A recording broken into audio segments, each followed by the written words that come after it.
Welcome. This is the Make a Difference Group project, and we're introducing our group. Our first person is Flora. Hello. Our next person is Grace. Hi. Shannon. Hi. Troy. Hello. And myself, Jacob. And we have Dr. Lee proctoring this interview. I'm the ex officio member. Welcome. Thank you. All right. And we'll have our proctor right now start this whole process.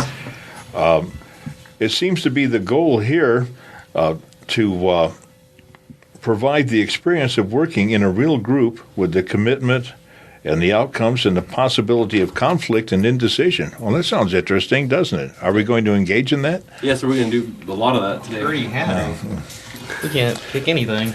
And this is supposed to be experience in learning about culture, is it not? Yes, we're going to be learning a lot about culture, about cultural awareness. It's kind of funny. Many people don't know a lot about culture and don't know how to respond to different people from different cultures. So this is a way to make people realize that we need to be aware of that and we need to be sensitive to what they believe in and what they do. And are you also going to be concerned with intercultural communication? Yes, we'll also be exploring some of that as well. Yeah, okay. All right. So we'll start with some questions. Okay.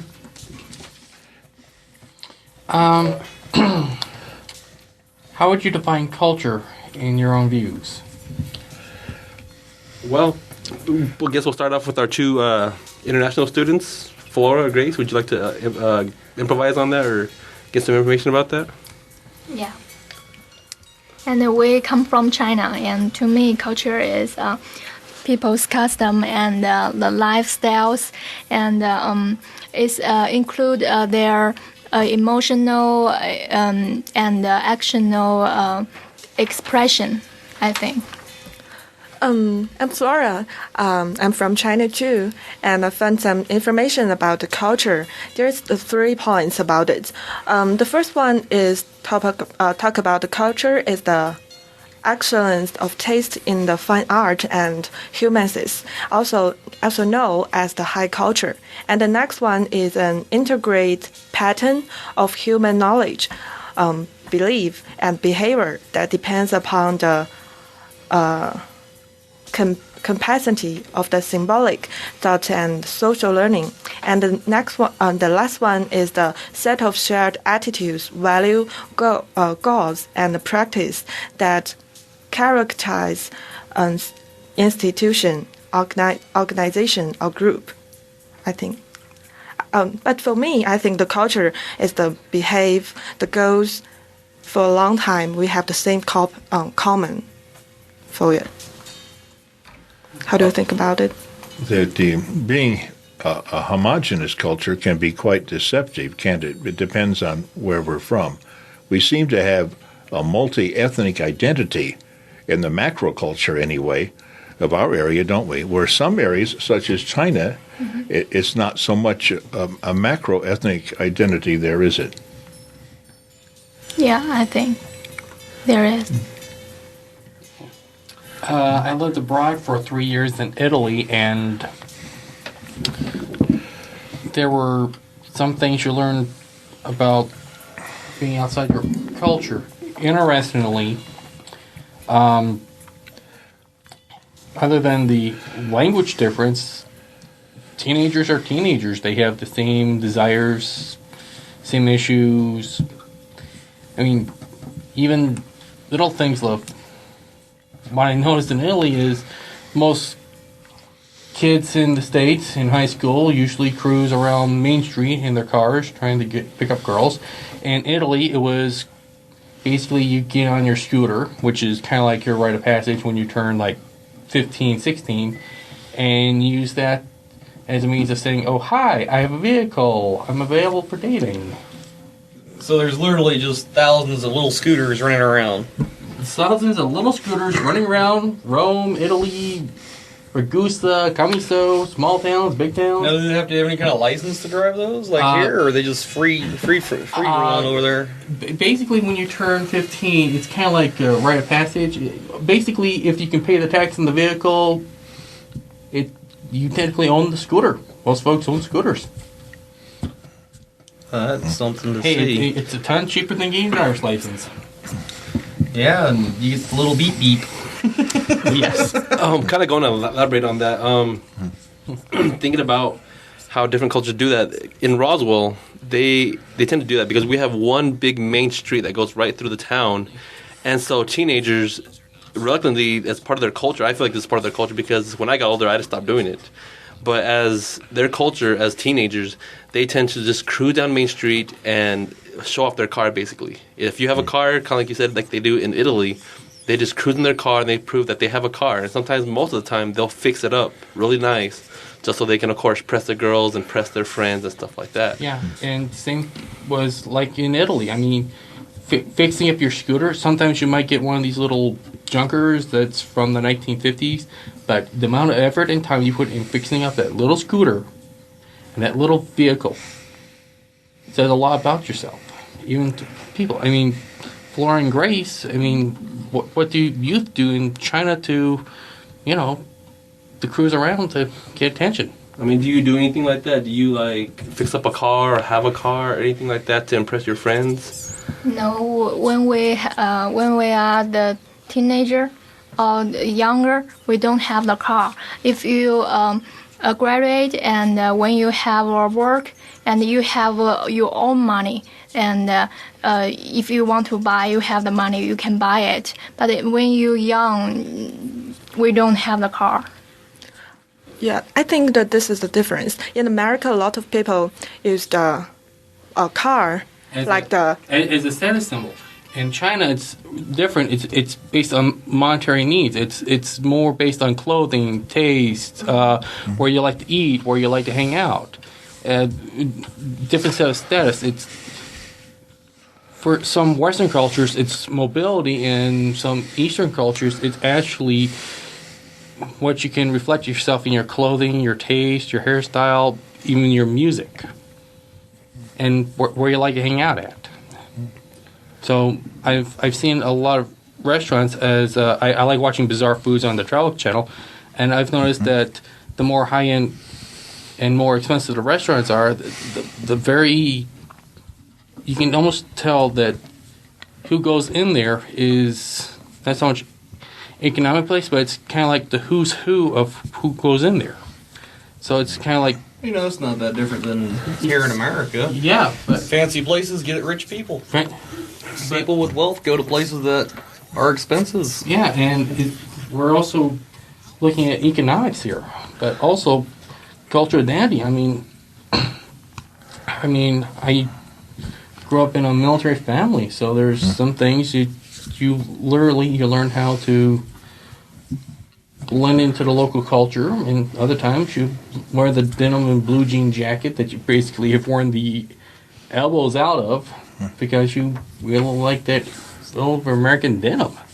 But I mean, you're a dad. I mean, there's some things in your life that dictate a parent's culture, what you like getting around in, what type of car you like driving around in, even surviving your kid's birthday party. Yeah. Oh, kids definitely affect how I live my life. I wouldn't say it's so much of a cultural type thing, like I wouldn't say it's like a subculture itself. It's just a normal part of the overall culture. I do belong to a subculture. I mean, take all the tattooing that I have. That right there is I'm identifying with the subculture. And which is significant for you. I mean, Yeah, which is the body modification culture, which has grown to be very large and is almost mainstream now. yeah. Do you find that identifying with your own microculture makes it a little bit more difficult to feel a part of your own macroculture and to communicate with other cultures? Oh, not really. It does create some roadblocks in a way because people have preconceived notions, stereotypes. But that's really started to fade out over the past 10 years or so. So it's really doesn't even create much of an effect anymore.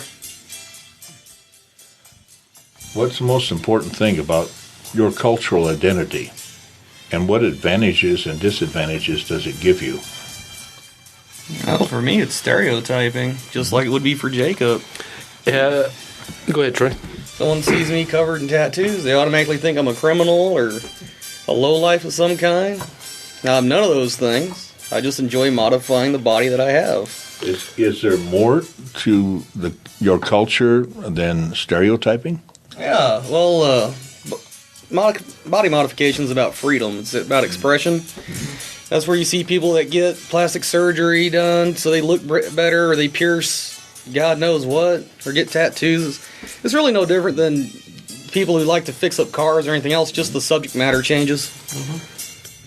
I mean, I think cultural identity is very important. I mean, you know, there's always stereotypes about every culture, regardless of where you go. I mean, especially with my culture being from an Hispanic background, you tend to get more stereotypes. You know, most people think Hispanic, they think big hats, you know, hot food, lowriders, you know, kind of stupid stereotypes that really don't identify us. You know, that's only, you know, part of the other subcultures that come along with my background. So, you know, and there's only some that I do identify with. So, I mean, is there a difference between someone regarding you or as a Hispanic or as a person who happens to be Hispanic?